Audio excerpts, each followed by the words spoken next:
Amados irmãos, a paz do Senhor, é o quinto vídeo sobre os evangelhos sinóticos no curso básico de teologia pelo CETEADALP, Centro Educacional Teológico da Assembleia de Deus de Abreu e Lima. E aqui, irmãos, a gente vai pelejando, viu? Esse é o quinto vídeo sobre os três evangelhos sinóticos, Mateus, Marcos e Lucas. E no vídeo 4 a gente chegou até o capítulo 11, verso 24 ao 26, falando sobre a situação do homem que antes não conhecia Cristo, era habitado por um espírito mau, e depois que conhece Cristo, ele é purificado, mas se desviar, ele recebe de volta aquele espírito antigo, mais 7 piores do que ele, e o homem passa a ser, o estado daquele homem muito mais difícil, muito mais se torna uma pessoa muito mais oprimida pelo mal, no sentido de, tendo conhecido a verdade, rejeitou essa verdade. Falando sobre o capítulo 11 de Lucas, verso 27 ao 28, alguém gritou na multidão para Jesus: bem-aventurados os seios que amamentaram, ou seja, elogiando Jesus, dizendo: que pessoa excelente você é. Aí Jesus vai e diz: olha, mais bem-aventurados são os que ouvem e guardam as palavras de Deus. Ou seja, Jesus não está preocupado com o nome, ele está preocupado com a essência. Capítulo 11, verso 29 ao 32, temos aqui uma geração, Jesus falando de uma geração que pedia sinal, se ele era ou não o Filho de Deus, ou um sinal sobre a divindade de Jesus. Jesus ele vai e cita aquele episódio de que daria o único sinal para aquela geração, o sinal de Jonas, ou seja, assim como Jonas passou 3 dias e 3 noites no ventre da baleia, assim também o Filho do Homem, como sinal de que era o próprio Deus, passaria apenas 3 dias e 3 noites no ventre da terra, depois ressurgiria para nunca mais morrer.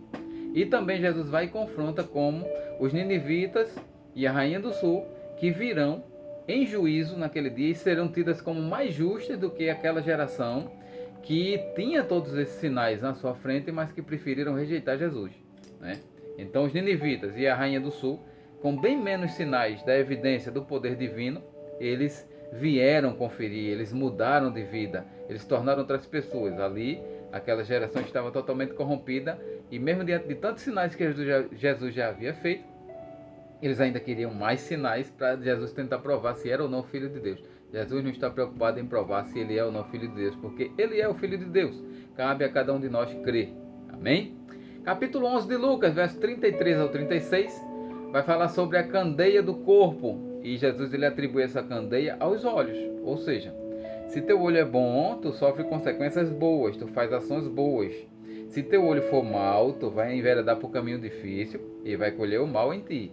Então, a candeia do corpo, ou a decisão, é pelo que você vê. Em tudo que vê, aí gera-se cobiça ou não.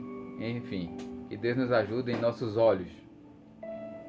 Capítulo 11 de Lucas, versos 37 ao 54, Jesus censura os fariseus e os doutores da lei pela hipocrisia e opressão ao povo. Ou seja, Jesus começa naquele discurso: ai de vós, escribas e fariseus, que pagam dízimo até do coentro, né? Mas vocês não obedecem à palavra, vocês não obedecem à lei. Ai de vós que guardam rituais, mas desprezam vidas, rejeitam a palavra e assim por diante. Então ele dá uma sentença de ais contra líderes, fariseus e doutores da lei. Está lá no capítulo 11 de Lucas, verso 37 ao 54. É um sermão bastante extenso. Capítulo 12 de Lucas, verso 1 ao 12, temos as motivações secretas da vida que um dia serão reveladas.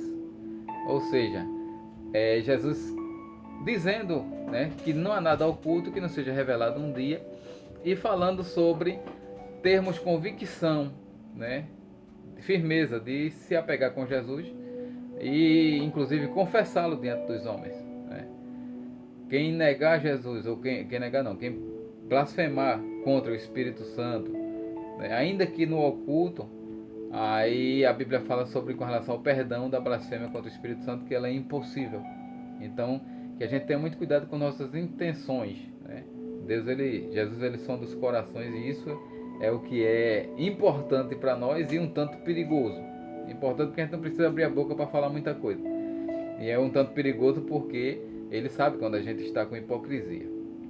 Capítulo 12 de Lucas, verso do 13 ao 21, fala sobre a parábola do rico insensato, ou seja, aquele rico que teve uma grande colheita e agora ficou pensando exclusivamente em si, um pensamento egoísta, no seu sustento, E achando que as riquezas ou o bem patrimonial seria garantia de sossego na alma. Aí Jesus ele confronta quando diz: aí esta noite ouvirás a palavra que diz: louco, essa noite pedirão a tua alma. E o que tu tens guardado para quem será? Ou seja, Jesus ele traz ali uma luz sobre o que realmente importa na vida das pessoas, né? Temos ali no capítulo 12, verso 22 ao 34 de Lucas, que vai falar sobre a solicitude da nossa vida, ou seja, não precisa ter muito aperreio com o que haver de vestir ou de comer ou com as provisões. Olha os lírios do campo, olha as aves do céu, né? Saiba só de uma coisa: onde estiver o vosso tesouro, ali estará o vosso coração. Ou seja, creia em Deus, tenha o evangelho como tesouro bem guardado, tenha o céu como objetivo e lute por isso. A essência é essa, que as coisas daqui tudo passarão um dia. No capítulo 12, verso 35 ao 48, temos a parábola do servo vigilante, que é mais uma exortação à vigilância. A gente já viu isso, outros evangelhos também narraram esse episódio, essa parábola. Capítulo 12 de Lucas, verso do 49 ao 59, Jesus fala sobre a dissensão familiar, ou seja, ele veio para que as pessoas se decidam realmente. Né? De quem não deixar pai e mãe, quem não realmente der testemunho público de que quer Jesus, essas pessoas não são dignas de Jesus. Ele veio exatamente trazer essa dissensão para que as pessoas decidam publicamente a quem querem servir, ou o que realmente importam para elas. Capítulo 13 de Lucas, nós temos várias lições, né? Jesus falando sobre a mortandade dos galileus, que Pilatos, mesmo que condenou Jesus, ele mandou matar uns galileus enquanto esse sacrificava. A Bíblia diz que eles misturaram o sangue do sacrifício com o sangue dos mortos, né? A queda da torre de Siloé, né? E Jesus ele fala nesse episódio dizendo: olha, nos últimos dias, quem não se converter, a consequência do juízo vai ser pior do que essas situações que vocês estão contando aqui para mim, né? Também temos o episódio da a parábola da figueira estéril, exatamente falando sobre o cuidado. Uma figueira não deu fruto, e aí aquele cuidador disse: olha, dá mais um tempo para ela, vou adubar, vou regar, vou adular, vou ajeitar. Exatamente falando sobre a nação de Israel, que tinha a promessa, recebeu o Messias, mas que não queria frutificar, não queria dar expansão para esse reino que o Messias veio trazer. Temos também nesse capítulo 13, a cura de uma mulher encurvada num dia de sábado. Lembrando que essa cura aqui era um espírito demoníaco que aprisionava essa mulher, ou seja, aqui abre também, há 18 anos essa mulher estava oprimida por Satanás.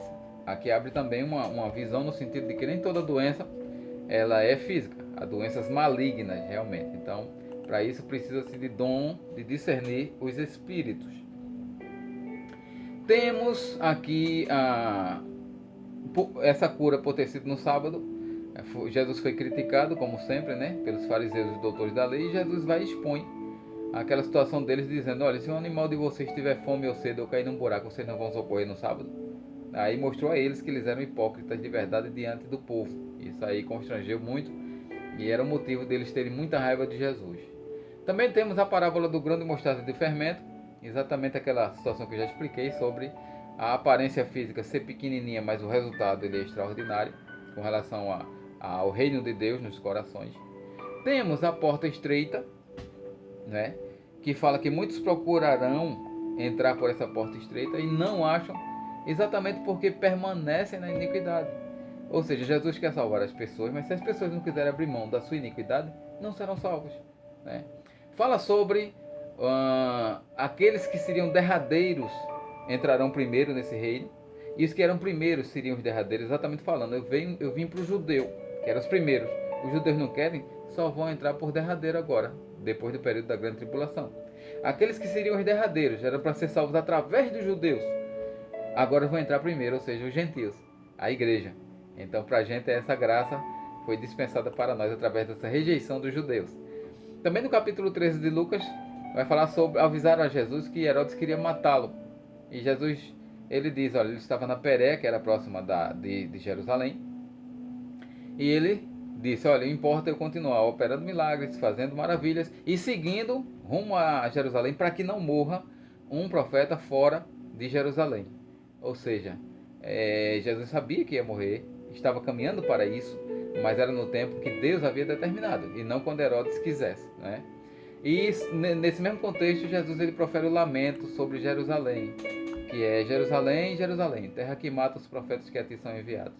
Quantas vezes eu quis te juntar como uma galinha, junto os pintinhos e tu não quisesse, mas por isso vai vir tua destruição. Isso aconteceu, a destruição de Jerusalém, no ano 70 depois de Cristo, mas também essa profecia de destruição escatológica, para todos aqueles que rejeitarem Jesus como aquele que quer proteger as pessoas. Capítulo 14 de Lucas, temos diversos conselhos de Jesus, né? Jesus, ele ensinos e conselhos diversos. Primeiro, Jesus, ele cura um enfermo no sábado, mais uma vez, esse episódio. Capítulo 14, ele começa com isso. Depois, Jesus ensina, né, qual seria a atitude daquelas pessoas quando fossem convidados numa festa, para não pegar os primeiros lugares e depois passar a vergonha de ter que ser humilhado, dizendo: não, vai lá para trás que chegou alguém mais importante do que tu. Isso aqui Jesus batia de frente com os doutores da lei, que queriam ser os principais, os melhores, os primeiros, né? Enfim. Depois temos a parábola da grande ceia, que é quando na festa judaica era assim: quando havia uma grande ceia, havia um convite inicial, e no dia da festa um segundo convite. Houve um primeiro convite, essas pessoas aceitaram, e quando no dia da festa foram convidadas novamente, cada um começou a se desculpar. E as desculpas: um comprou um campo e ia olhar. Ora, ninguém compra um campo no escuro. Outro comprou 5 juntas de boi, ou seja, 5 parelhas de bois para arar a terra. Ninguém compra boi sem testar. E o outro casou. Ou seja, os três mostraram que está mais preocupado com suas subjetividades, com seus patrimônios pessoais, do que com comprometimento com a grande festa, que é promovida por Deus. Festa essa de salvação, de gratidão, de privilégio, de oportunidade de ter o pecado perdoado e seguir a Cristo. Eles preferiram as coisas materiais. Nessa parábola mostra algo nesse sentido. E por fim, nesse capítulo 14 de Lucas, o preço do discipulado. Ou seja, quem não deixar tudo e todos por Jesus, não é digno de Jesus. Não é que você vai abandonar sua família, não é que você vai deixar pai e mãe, é que está se falando de que para seguir a Jesus você vai sofrer rejeição. E nessa rejeição você vai decidir se quer continuar seguindo a ele ou não. E é por isso que há aquela proposta de quem é que vai construir uma torre sem fazer as contas primeiro, né? Ou seja, quem é que vai querer me seguir sem primeiro ver se está pronto para sofrer por mim? A ideia seria essa, o preço do discipulado. Está lá em Lucas. Lucas capítulo 15 vai falar sobre 3 perdas: a ovelha perdida, a moeda perdida e o filho pródigo, né? 3 parábolas que mostram o valor individual e único que cada pessoa tem, independente da visão que outros tenham sobre nossas individualidades. Ou seja, eram 100 ovelhas. Jesus mostra que uma ovelha só faz a diferença. Para ele, a importância daquela ovelha é única. 10 dracmas ou 10 dinheiros. Um dinheiro só fazia a diferença, tem seu valor em si mesmo. Então, não há acepção de pessoas com Jesus, né? E também com relação ao filho pródigo, quando o filho mais velho achava que era melhor do que o mais novo, porque o novo havia se depreciado, havia ido embora, era pródigo. E na realidade, Jesus nessa parábola ele mostra que, independente da visão que os outros tenham, cada um de nós temos um valor específico, e é valor alto, que custou o sangue de Jesus na cruz do Calvário, e por isso ele quer a gente de volta. Capítulo 16 de Lucas, verso 1 ao 13, a parábola do administrador astuto. Jesus aqui conta a história de um servo que, quando foi chamado à prestação de contas, ele começou a negociar com alguém, os credores daquele senhor, os devedores daquele senhor. E ele começa a perdoar parte dessa dívida. Então aqui Jesus não elogia o trambique, Jesus elogia a capacidade dessa pessoa granjear amizades, né? Granjear amizades, ou seja, pessoas valem mais do que coisas. A essência seria essa: pessoas valem mais do que coisas. E Jesus diz: olha, você não pode servir a Deus e as riquezas, você tem que decidir. Ou você serve a Deus dando valor a Ele, ou você dá valor às coisas, à riqueza. A essência é essa. Capítulo 16 de Lucas, verso 14 ao 18, os fariseus criticam Jesus quanto ao seu ensino sobre a riqueza, porque eram avarentos. A Bíblia diz exatamente isso, né? Mas Jesus os expõe como não cumpridores da lei. Ou seja, vocês dão uma de que são doutores da lei, criticam a avareza, mas são avarentos, e também vocês não honram nem a lei do casamento, Aí Jesus fala sobre aquelas pessoas que por qualquer motivo se divorciaram, na época dos doutores da lei, com fundamento numa carta dada por Moisés, mas Jesus ele deixa claro de que aquelas pessoas que se separaram, tanto ela se contraísse novo relacionamento, quanto ele se contraísse novo relacionamento, estariam em adultério diante de Deus, porque ambos tinham se tornado um desde o princípio, desde a união a partir do ato conjugal. Capítulo 16 de Lucas, verso 19 a 31, temos a parábola do rico e de Lázaro. Essa parábola é interessante porque ela cita nomes, e geralmente quando se cita nomes, fala-se de fatos reais. Então, o termo aqui é parábola, mas como Jesus deu nome, né, tem-se a ideia de que são fatos e não comparações. Aqui fala sobre o seio de Abraão, ou paraíso, que é um lugar intermediário para os justos aguardarem a ressurreição. A Bíblia diz que no arrebatamento da igreja, os justos ressuscitarão primeiro, para participar das bodas do Cordeiro. Então, esse lugar provisório de aguardar é chamado seio de Abraão ou paraíso nessa parábola. Enquanto que o Hades, ou Sheol, ele é um estado intermediário dos ímpios, aguardando a ressurreição para o juízo. Então, aqueles que morreram sem Cristo só ressuscitarão depois do período milenial para o julgamento no trono branco. Os justos ressuscitarão antes do arrebatamento da igreja. Os ímpios, só depois do arrebatamento, 7 anos de tribulação e 1000 anos de paz, milênio. Aí os ímpios ressuscitarão para receber sua sentença. Aí sim serão lançados no lago de fogo, onde já estará, depois do julgamento, o diabo e seus anjos. Então, nesse sentido que o lago de fogo é que é a sentença final. Hades é um local provisório. Capítulo 17 de Lucas, verso do 1 ao 10, fala sobre acerca dos escândalos, ou seja, através de nossos exemplos, atitudes e negligências, você desviar alguém, ou escandalizar alguém, ou desestimular alguém ao bem, né? Fala acerca do perdão. Aqui diz: se um teu irmão pecar contra ti 7 vezes tu perdoa se ele te procurar para pedir perdão. Lembrando que o limite máximo, né, para o judeu, pelo menos é o que a gente percebe na palavra, é 3.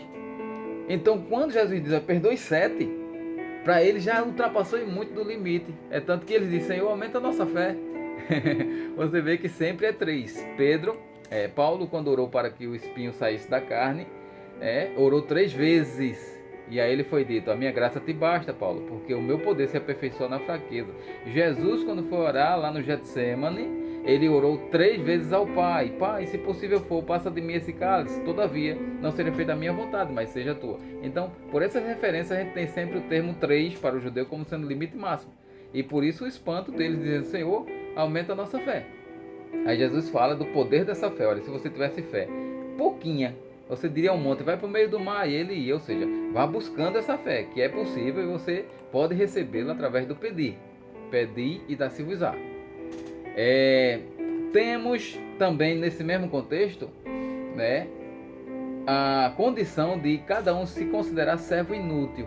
Então o versículo é uma parte bíblica bem didática para a gente, no sentido de que por mais que façamos as coisas para Deus, Ele continua sendo Deus, a gente continua sendo homem. Ele vai dar galardão a gente pelo que fizemos, mas ainda assim ele não gera uma necessidade de Deus para com o ser humano. Ou seja, somos sempre servos inúteis. Essa é a condição ideal. É por isso que é pela graça que se é salvo. Não, vem por meio da fé. Não vem da gente nem das obras para que ninguém se glorie. Então a condição é essa: servo inútil sempre, mesmo depois de ter feito o que ele mandou fazer. Capítulo 17 de Lucas, verso do 11 ao 19, vai falar sobre a cura de 10 leprosos. E por incrível que pareça, o único que voltou para agradecer era samaritano. Ou seja, Jesus ele sempre mostrava, né, que os samaritanos tinham vez no ministério de Jesus, tinham vez na salvação. Tanto que ele, lá em João, quando a gente for falar, lá no capítulo 4, ele tem um diálogo com a mulher samaritana, que era rejeitada pelos judeus. Então Jesus sempre estava mostrando que ele é salvador e não faz acepção de pessoas. Capítulo 17 de Lucas, verso 20 ao 37, vai falar sobre o reino vindouro, que não vem com aparência exterior, né, mas que gera recompensa para os fiéis e gera juízo severo para os infiéis, né? Tanto que ele se compara assim como foi nos dias de Noé: comiam, bebiam, casavam-se, davam-se em casamento, parecia uma coisa assim sem aparência, até que veio o dilúvio e consumiu a todos, assim como foi nos dias de Ló. Então temos aqui que os dias vindouros, ou o fim dos tempos, será exatamente assim. Porque o juízo é muito severo para aqueles que não perseverarem. Sobre capítulo 18 de Lucas, verso 1 ao 8, vem falar sobre a parábola da viúva persistente e do juiz iníquo, exatamente no sentido de estimular os discípulos a insistirem em oração. Não é exigir, mas é perseverar. Então é a parábola que vai falar sobre perseverança. Capítulo 18 de Lucas, verso 15 ao 17, Jesus abençoa as crianças. Capítulo 18, verso do 18 ao 30, um jovem rico louva a Deus apenas de lábios. Bom mestre, o que é que eu faço para herdar a vida eterna? Aí Jesus, ele mostra que vende tudo que tem e me segue. Primeiro Jesus falou dos mandamentos, ele disse, isso aí eu compro. Aí Jesus disse, agora vamos mexer no que realmente importa.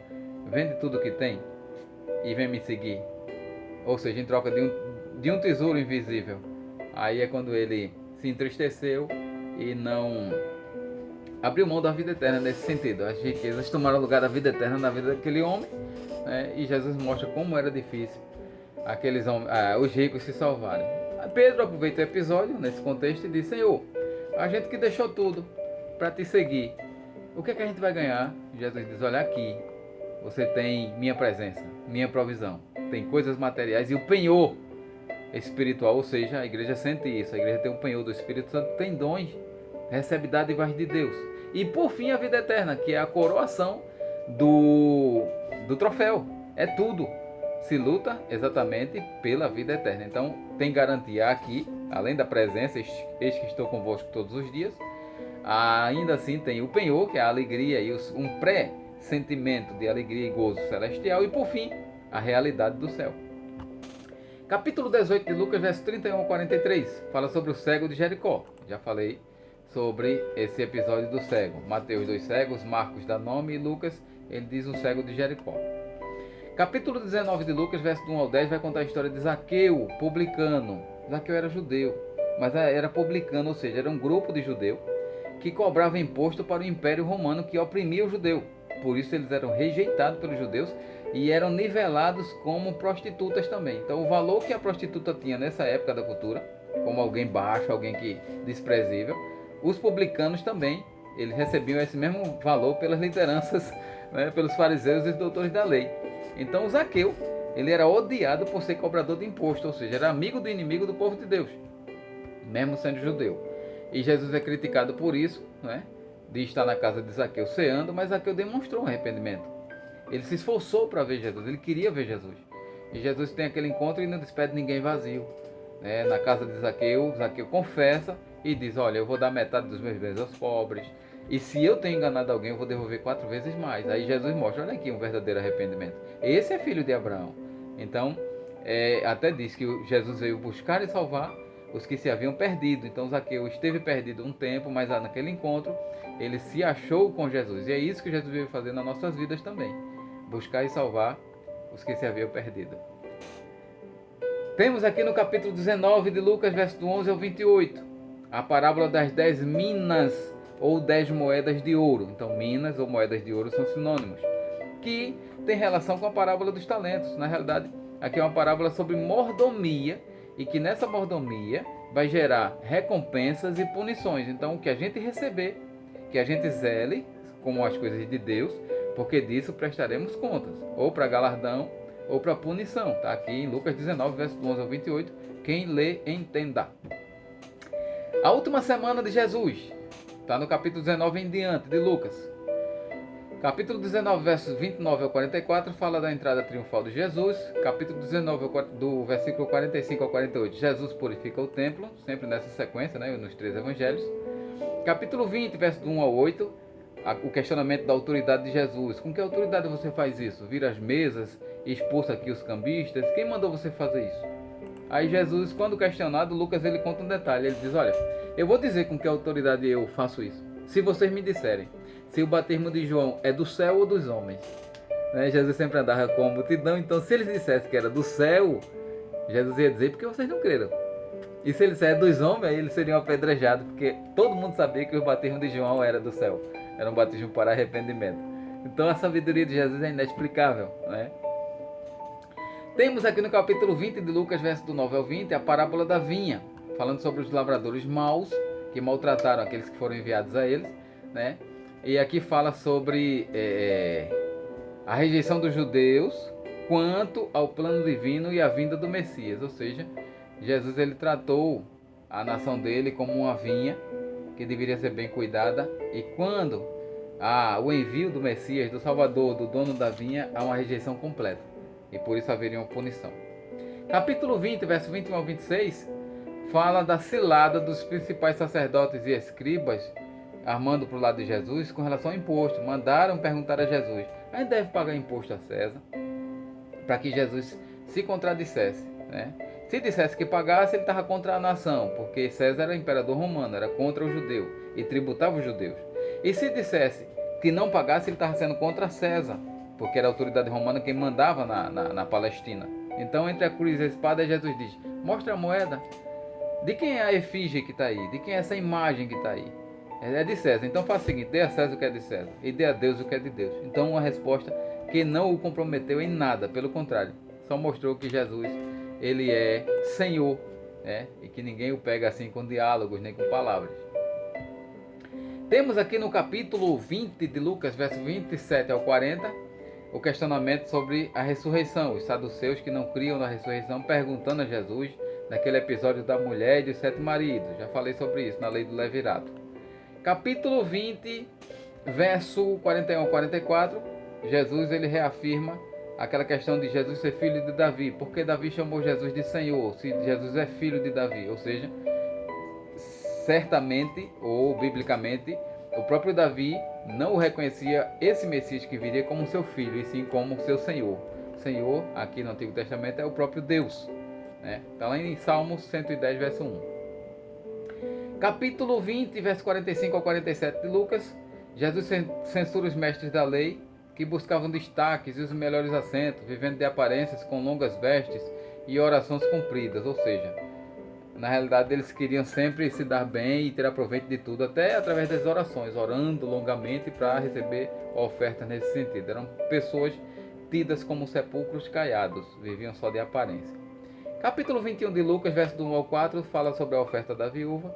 Capítulo 21, verso do 5 ao 36, fala sobre o discurso do fim dos tempos, né, a escatologia, a grande tribulação, a volta do Filho do Homem e a necessidade de vigilância.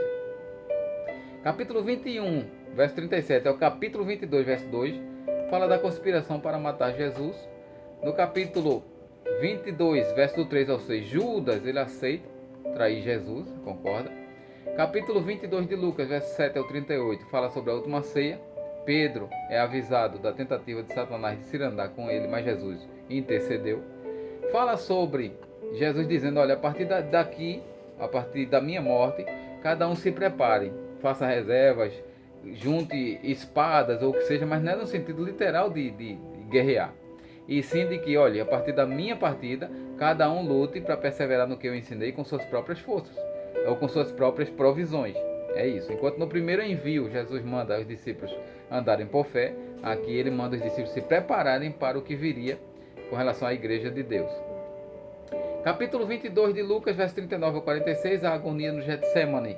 Capítulo 22 do 47 ao 53, Jesus é preso e Pedro corta a orelha do servo do sumo sacerdote. Jesus opera um milagre ali e devolve a orelha do servo do sumo sacerdote no lugar. Capítulo 22, versos 54 a 62, Pedro nega Jesus. E após Jesus olhar para ele, Lucas vai relatar que ele chorou amargamente. Capítulo 22, verso 54 ao capítulo 23, verso 25, fala sobre o julgamento de Jesus. Já falei em Mateus explicando sobre esse julgamento. A soltura de Barrabás. Jesus é açoitado e condenado. Capítulo 23, verso do 27 ao 31, Jesus caminha para a crucificação e as mulheres choram. Aí Jesus recomenda: não chores por mim, chore por vossos filhos. Ou seja, quando em Mateus, capítulo 27, verso 25, aqueles líderes religiosos gritaram: deixe que o sangue dele caia sobre nós e sobre nossos filhos, a gente tem visto na história do povo judeu o quanto esse povo tem derramado sangue. Ou seja, é um povo que, diante disso aí, eles pagaram muito preço, um preço muito alto. Capítulo 23 de Lucas, a crucificação entre dois malfeitores. Um malfeitor zomba e o outro se arrepende. E vou correr aqui para fechar nesse vídeo. Capítulo 23, versos 49 a 56, o sepultamento de Jesus, na sepultura nova de José de Arimateia. E do capítulo 24, do 1 ao 53, vai falar sobre a ressurreição de Jesus. As mulheres levando especiaria ao sepulcro, né? Pedro correndo ao sepulcro para acompanhar isso. Jesus aparece a 2 discípulos no caminho de Emaús. Depois Jesus aparece a Pedro. Depois Jesus aparece aos discípulos sem Tomé. E por fim Jesus aparece, ele, desses 40 dias de ressuscitado, ele passou 40 dias após a ressurreição, ele chamou seus discípulos até Betânia e ali abençoou eles, levantou as mãos e aí partiu para o céu à vista de todos, né? E ali a resposta é: varões galileus, por que vocês olham para o céu? Esse Jesus que foi levado aos céus voltará um dia, do jeito que ele foi, ele voltará um dia. E assim a gente encerra, irmãos, os 3 evangelhos. Me perdoem aí que foi 5 vídeos, mas os irmãos tenham paciência, porque é interessante que entendam os evangelhos sinóticos, né, para que quando alguém venha falar em contradição, você compreender que é a visão de cada evangelista diante da mesma história, falando de Jesus. Amém? Que Deus abençoe a todos e fiquem na paz. Até a próxima aula, se Deus quiser.